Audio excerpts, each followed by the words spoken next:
When people talk about stars who never seem to get the respect they deserve, Jalen Brunson has to be at the top of that conversation.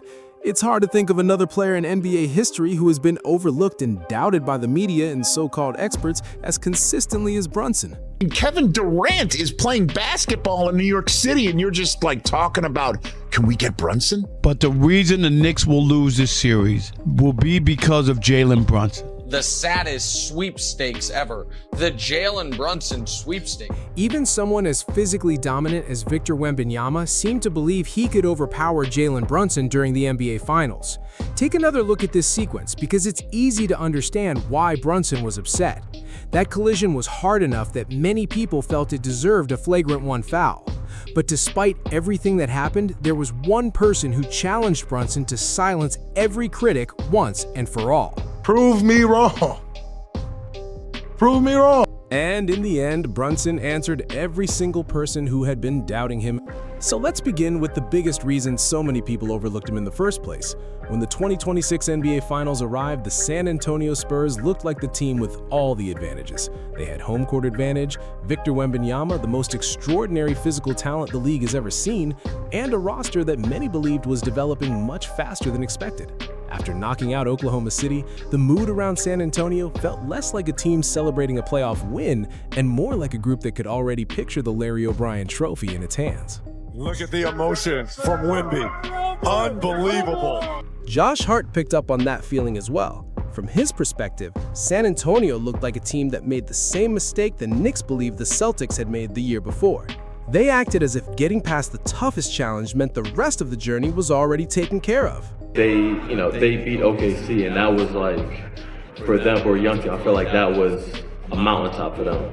And then as I look at JB, I was like, you see that reaction because like they think they're gonna win it, like they think it's over. Looking at it before the series began, that confidence was easy to understand. Victor Wembanyama, standing close to 8 feet with his incredible wingspan, could protect the rim without even needing to jump. For years, people had argued that a defender with those physical gifts would be the player who finally shut Jalen Brunson down.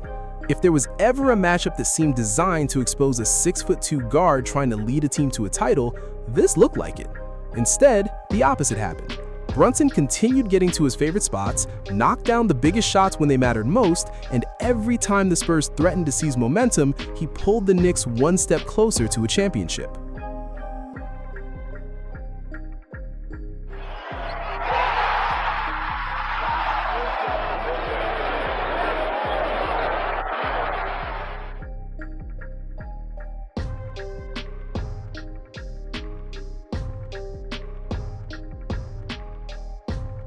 Looking at it before the series began, that confidence was easy to understand. Victor Wembanyama, standing close to 8 feet with his incredible wingspan, could protect the rim without even needing to jump. For years, people had argued that a defender with those physical gifts would be the player who finally shut Jalen Brunson down. If there was ever a matchup that seemed designed to expose a 6'2" guard trying to lead a team to a title, this looked like it. Instead, the opposite happened. Brunson continued getting to his favorite spots, knocked down the biggest shots when they mattered most, and every time the Spurs threatened to seize momentum, he pulled the Knicks one step closer to a championship. I love Brunson, but I feel like in this era, your point guard can't be your best player if it's a small guard. Right. I mean, SGA is a point guard, but he's 6'6". Yeah. You know what I mean? He's the size of a... Colin Cowherd didn't stop at criticizing just one part of Jalen Brunson's game. He raised doubts about nearly everything, from Brunson's athletic ability and defense to whether he could create enough for his teammates as a true franchise leader. Brunson's very good. He's not great. If you look at the teams in the playoffs, their best player is Wemby and Jokic and Ant. Right now, LeBron, Tatum and Brown. He just doesn't, he's not that guy. He's not that guy. Brunson's a 6'2" guy, not super hyper athletic and a defensive liability, and he's not a great playmaker. When you're 6'2", limited athletically, not great defensively, kind of a liability, and not a great, Brunson's not a great playmaker. Mad Dog wasn't convinced either. From his point of view, Brunson wasn't the type of player who could take the Knicks on a deep postseason run, let alone lead them to anything truly significant in the playoffs. But, do we think Brunson is a guy that is going to bring them to a second-round playoff series? He's not. No matter which network you watched or which analyst you listened to, the message was always the same. They all reached the same conclusion that Jalen Brunson wasn't capable of being the top player on a championship team. Looking back, those predictions only made everything that followed even more rewarding to watch. But before Brunson proved everyone wrong, the criticism went beyond his game. People even questioned the sacrifices he chose to make in pursuit of winning. That might have been the strangest criticism of them all. Winning a championship is supposed to be the ultimate goal, and players are usually praised for making sacrifices to get there. Yet, when Brunson did exactly that, Paul Pierce questioned why he would make those sacrifices for a championship he believed Brunson had no chance of winning. That's hard to hear, Skip. Yeah, it is. What you say, $113 million he left on the table? Yeah. You left $113 million? That don't even sound right. Did I say 113? What? Hey, listen, I get it. You want to win a championship, but that don't guarantee you a champion. Paul Pierce knew exactly why players are willing to do whatever it takes to win a championship, because he'd experienced it himself. But in his view, giving up that much money only makes sense if you're certain your team can go all the way. Pierce simply didn't believe Jalen Brunson was the kind of player who could lead the Knicks to that ultimate goal. For the Knicks to make a final run, they need to find a player that's better than Jalen Brunson. Your best player can't be 6. And Paul Pierce wasn't the only former champion who felt that way. Another NBA champion, someone who had already won a title alongside a player many believed was too undersized to succeed, also questioned whether Brunson could accomplish the same thing. January 2026, I still think the New York Knicks are missing that one piece that makes you a championship team. And that's Kevin Durant, that's Steph Curry, that's SGA, that's LeBron James. That's these 1A, bona fide 1A, that like if I go here tomorrow, I'm 1A. If I go there the next day, I'm 1A. Until they have that, I just don't think it's gonna be very tough to win a championship. And I double down on this. Just like Becky Hammond said, prove me wrong. Prove me wrong. Draymond Green believes Stephen Curry was the only undersized superstar capable of leading a team to a championship in this era. The irony is that the Knicks never had to go searching for someone else. They didn't need Kevin Durant or another league MVP because Jalen Brunson became the exact franchise player so many claim New York didn't have.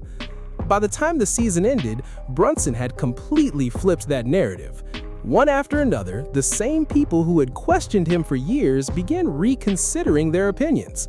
Some admitted they were wrong, while others started mentioning Brunson alongside the rare exceptions. Just listen to how Becky Hammond's perspective changed.